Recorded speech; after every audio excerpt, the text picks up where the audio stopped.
Salut la MIF, Seconde Chance débarque sur YouTube. Alors Seconde Chance c'est quoi? C'est une marque de sneakers made in France, consignée, en partie recyclable et traçable grâce à un système de QR code. Alors pour notre première vidéo, on a envie de te parler du greenwashing. Tu l'as sans doute remarqué ou pas encore, il y a de nombreuses marques aujourd'hui qui se définissent comme éco-friendly ou éthiques et qui argumentent leur publicité majoritairement autour de l'écologie. Mais évoluent-elles réellement dans une démarche de développement durable? Mettent-elles en place des procédés d'éco-conception pour développer leurs nouveaux produits?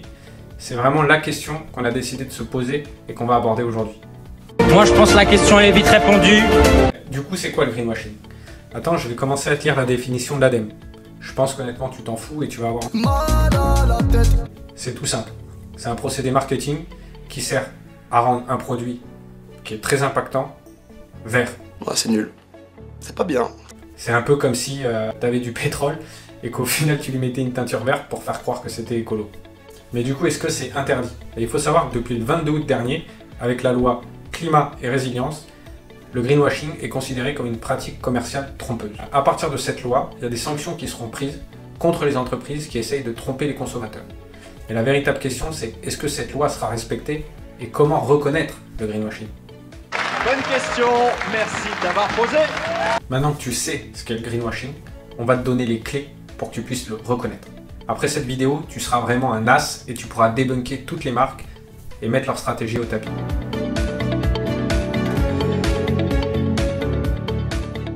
Numéro 1, le mensonge pur et dur. C'est-à-dire que la marque va te vendre ou va te faire une promesse qui est de la fantaisie et qui est tout simplement pas possible. Tu mens. C'est-à-dire que, regarde, tu mens. Parce qu'aujourd'hui, les gens... Wallah, tu mens, frère. Je te donne un exemple. Les sneakers 100% recyclables. Aujourd'hui, ça n'existe pas. Pourquoi?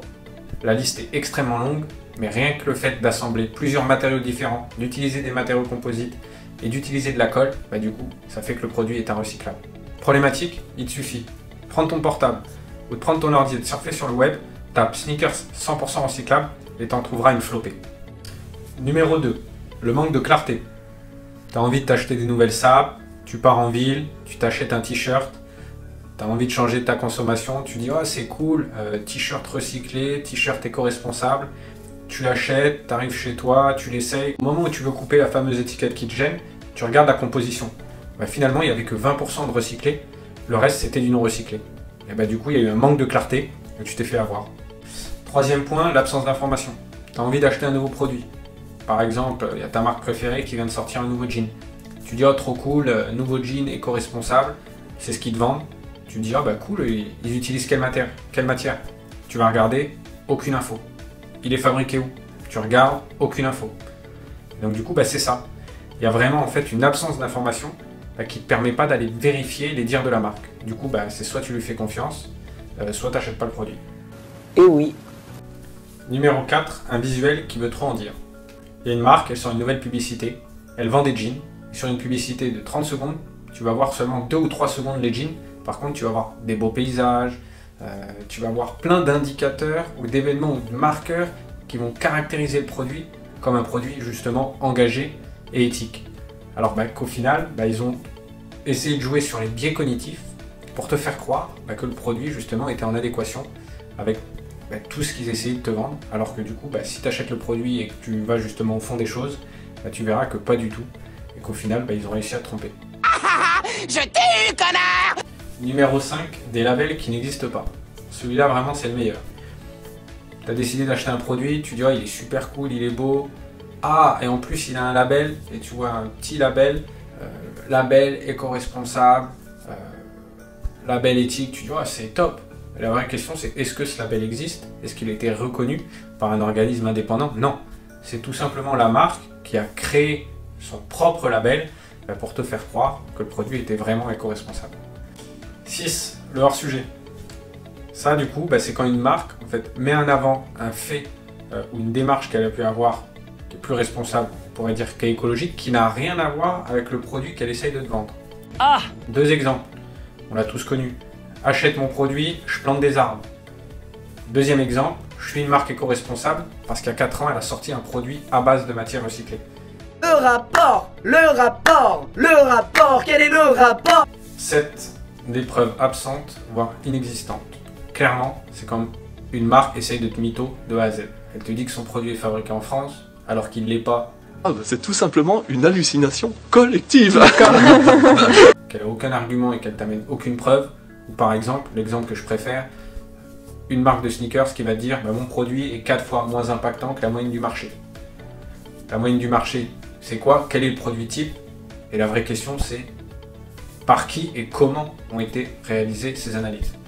Bonne question. Bonne question. Bonne question. Numéro 8, la fausse exclusivité. Celui-là, c'est vraiment the best. C'est celui que je kiffe. Je vais donner 2 exemples.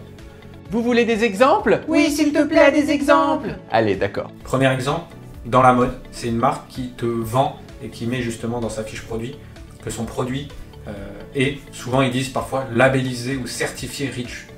Rien à voir. REACH, c'est une norme. Et pour que ton produit puisse être vendu sur le marché européen, il doit respecter cette norme. Normal. Bah oui. C'est évident. Et le deuxième, celui-là aussi c'est plutôt cool et je pense que tu vas vite comprendre, c'est comme si quelqu'un se vantait de respecter la loi. C'est-à-dire moi je suis un mec incroyable, sur l'autoroute je suis toujours à 130. Ah, bien sûr, c'est la loi. T'as pas le droit de dépasser plus que 130 km/h, sinon tu vas être sanctionné. Bah ouais, logique. Ben, c'est un peu pareil la fausse exclusivité. C'est quand tu survends quelque chose qui est une obligation. Mais oui, c'est clair. Numéro 9, la promesse disproportionnée. Alors ce que nous dit l'ADEME, c'est quand une entreprise vend un produit ou un service qui a un intérêt écologique, mais qui pour autant n'est ni bénéfique ni inoffensif pour l'environnement. J'ai pas compris. Je t'explique, un exemple tout simple. Tu as déjà dû voir, il y a des marques qui te vendent des produits avec marqué neutre en carbone. Qu'est-ce que ça signifie? Ben, ça signifie qu'elles font souvent de la compensation. Donc leur produit a un impact et derrière elles le compensent. Donc ce qu'elles te disent, c'est que leur produit, il est neutre. Il faut savoir que tout produit vendu a obligatoirement un impact. Et ce qu'il faut savoir, c'est que justement cette méthode aujourd'hui, qui peut tromper le consommateur, elle est interdite. C'est interdit normalement ça. Hein. Et aujourd'hui, on va pouvoir, en tout cas, ces entreprises-là vont pouvoir être réprimandées justement pour ces pratiques trompeuses. Bon la MIF, c'est déjà la fin de la vidéo. J'espère que tu as été très assidu, un petit peu plus qu'à un cours de latin ou de grec ancien comme à l'époque du collège. C'était vraiment très intéressant. À partir de maintenant, on peut dire que tu es vraiment un boss, même un Sherlock du greenwashing. The name Sherlock Holmes. Tu vas pouvoir débunker toutes les marques qui essayent justement de te la faire à l'envers. En tout cas, si le contenu t'a plu, n'hésite pas à liker, à t'abonner et à partager et à bombarder l'espace commentaire. Et maintenant, je te dis à la prochaine.